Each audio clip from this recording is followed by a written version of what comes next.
Should you run power steering or no power steering in a track car? The word on the street is power steering zaps a bit of your power, but how much? Today on the Knuckle Project, we go to the track to find out.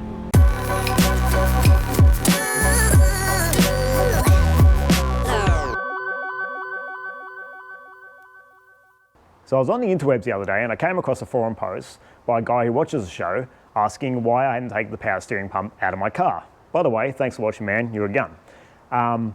The shorter answer is I just hadn't really got around to it. The steering worked and everything and I had other issues to deal with, so I just kind of left it. But now the car's getting pretty refined and I now want to have a look at the power steering. The reason you ask this is because power steering does zap a bit of power out of your engine. Now, for a car like my beautiful Sora here with a nice 1JZ in it, if it zaps about 4 horsepower, that's not a problem. Power steering apparently on the XL zaps about 4 horsepower. Now that car's only about 100 horsepower, so 4 horsepower is a substantial difference. For this car, it's not going to make a difference. So everybody replied, as they do, and you know, there's always the different opinions and everybody's opinion's right.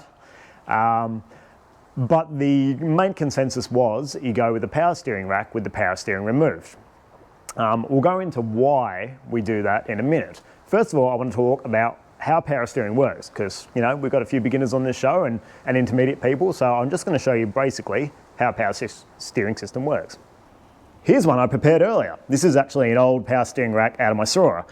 Power steering is beautifully simple. It's very easy. So this is our rack here. This part here, this little spline, is where our steering hooks up to. So that's got a shaft that goes into the cabin and that's where our steering wheel hooks up to.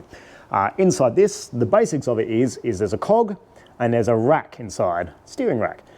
There's a rack inside with teeth on it. So when you turn that steering, it pushes that rack one way or the other way. And then these bits here connect to our steering knuckles. So when you turn your steering here, it turns that cog, pushes the rack, pushes that way, which then turns the steering. Pretty simple, right? The only difference really between a manual rack and a power steering rack is that the power steering rack is obviously power assisted. Inside our engine bay, if we have a look at our Sora here, it's a bit more hidden here than on the XL, but we've got our power steering reservoir, and then under here we have a power steering pump. That's powered off the engine, so the engine belt runs that, and that's a high pressure pump that pushes oil down into the system. And we go back to our steering rack here. This high pressure line comes in here and goes into our valve. So as you turn the steering, it then pushes the oil, in this case, into this pipe. We follow that down and goes into here. Inside this rack here, we have a seal, kind of like a plunger on a syringe. So when the high pressure oil goes in that way, it pushes, pretend that's the plunger, it pushes the plunger that way, which then pushes our whole rack, pushes that arm out. We turn the steering the other way, pushes oil through this other pipe. That pipe goes to there, pushes the plunger back that way, pushes that one that way. Simple, right? So that's the basic system. Now, when you're just going down the straight, you know, or driving down the road, the power steering's not doing much because you're not asking it to push oil down either pipe. It's just sitting there neutral. Therefore, it doesn't zap much power. When you're turning, it pushes the oil down, pushes that. And obviously, when you're going around a tight corner or you've got a lot of pressure on your tyres, it has to put more force in there, therefore running the pump harder. That's important for later on. Okay, so what are our options for the XL? Well, we've basically got 3 options. We've got the manual rack, so that's cars that came without power steering. We've got the power steering rack, which we've got in our car, and then we can take the pump and everything off of a power steering rack. Now, why would we do that over just getting a manual rack? They're pretty cheap, right? Well, manual racks actually have a different ratio. So when you turn the wheel, the rack doesn't turn as quickly. It's not a lot of difference. Our friend Brendan actually checked it out, and he said each way on the power steering rack, it's 1.5 turns one way, and on the manual rack, it's 1.75 turns, so 1 3/4 turns. So it's only a little bit more, but basically in a race car, if you ever see like a Formula 1 car, for example, the steering is nothing. It's like 1/4 of a turn to go around a tight corner. So you want that quick, sharp movement. So look, a manual rack would work fine for what we're doing. It's an XL, it's not a Formula 1 car. But since I've already got a power steering rack, the sensible thing would be to do is to get rid of the power steering pumps and everything and turn it into a manual rack. So that got me thinking, how much power does this zap out? There's a lot of videos online like, oh, we put a car on a dyno and we disconnected the power steering.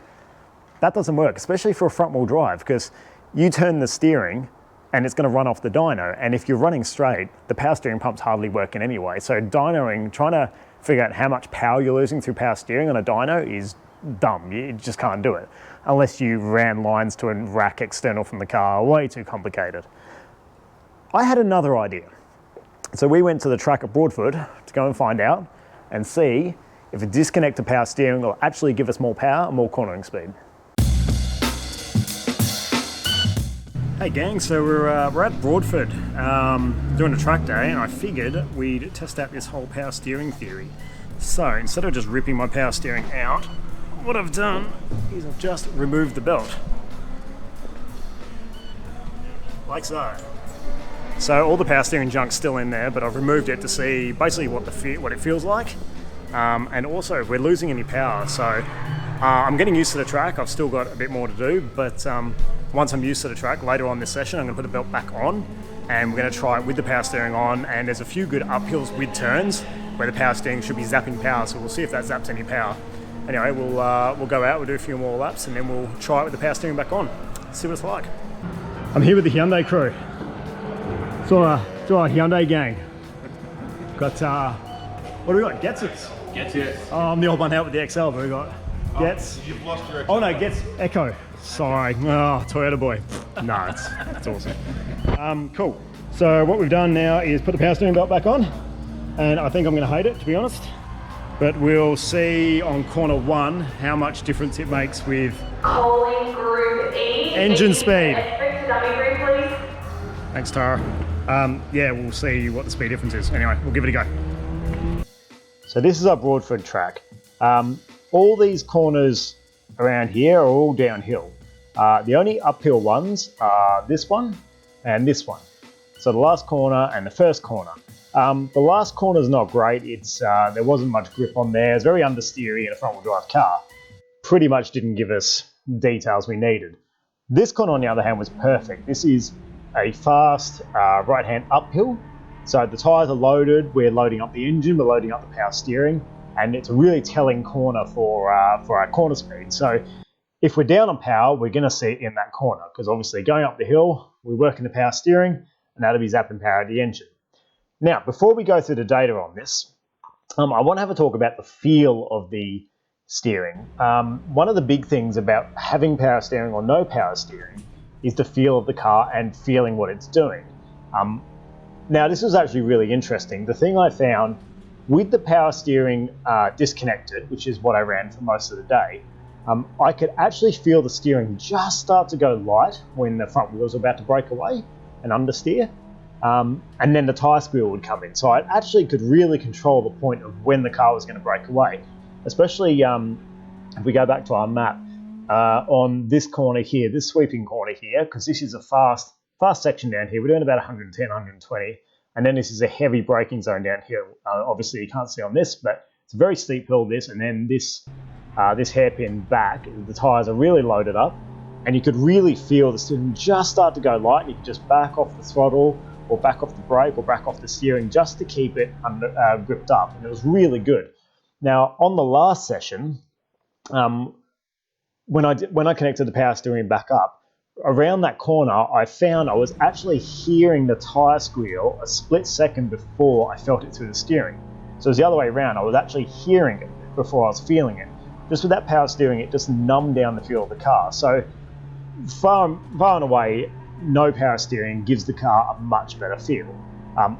This is obvious to a lot of the experts, but to a lot of us, you know, we haven't had a chance to try it. So I'm telling you, yes, it was really good. I really felt it. Obviously, you have to work a lot harder. I've been in lockdown for almost 3 months now. I've done bugger all exercise, and my arms definitely felt it by the end of the day. Especially on this hairpin here, just when the tyres are loaded up and gripped up, just having to muscle it around a bit. And obviously in the pits, it's really heavy. But once you get moving, it's no problem, and it's a good reason for me to get some more arm strength. Now, the moment we've all been waiting for. Let's have a look at our corner over here. So this is our fast uphill corner. Now, what I did is I did all my sessions with the no power steering, and then I connected the power steering out for the last one. Now, all my sessions up until then, I picked times that were very close together. So they're all sort of within 3/4 of a second of each other for the lap. and then I logged the track speed for that and averaged them all out. For the last one, it was really good because we actually went out for a long session. So the last one with power steering, I actually went out for a long session, about half an hour, and got a heap of laps in. So I got a good average of with and without power steering. Now, here's the figures. With our power steering connected, we got an average speed on this corner of 82.4 kilometers per hour. So 82.4 k an hour around that corner. Not bad. Now, with the power steering disconnected, we got an average speed of 87.6 kilometers per hour. That is a substantial difference. That's over 5 k an hour difference around that corner. I don't know about you guys, but around a racetrack, an extra 5 k an hour around that corner, that is huge. And that also gives us a much better run down the top straight. Now, as I spoke about earlier, power steering doesn't really affect straight line because obviously we're not powering it up. But I do believe that this last corner here, because we're probably getting a tiny bit more speed around here, we actually did get a little bit more speed down the straight on average. So with the power steering connected, we got an average speed of 144 k an hour down this straight at the fastest point. And with no power steering, we've got 145.3. So 1.3 kilometers per hour average faster. It's not a lot, but I think that speed didn't come from the straight. It came from the exit of the corner beforehand. So there we have it. That's about as scientific as I can get with the equipment I've got.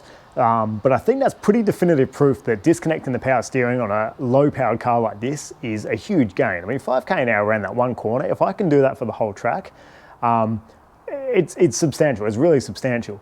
Now, the funny thing about all this is I actually got my fastest lap in that last session with the power steering connected. Sometimes the figures don't line up.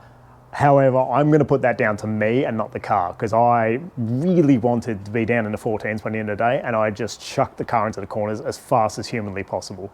I knew the track best by the end and I think it was purely down to me just going hell for leather and getting that time because the rest of my times in that session were actually a tad slower or just kind of close to what I was getting beforehand. So yeah, it was just one of those fluke laps where I just went bananas. But the data shows that, yeah, more speed and more control with the power steering disconnected. So there we go. We have some sort of evidence. In the next video, I'm going to show you how to disconnect your power steering properly. So we're gonna rip it all out, and we're basically going to turn this power steering rack into a manual rack. So check back in for that. Thanks for watching, guys. Really appreciate it. And thanks for everybody who's been liking the Facebook page and commenting on the channel. I love you guys. It's so good and I really appreciate it. We'll speak soon.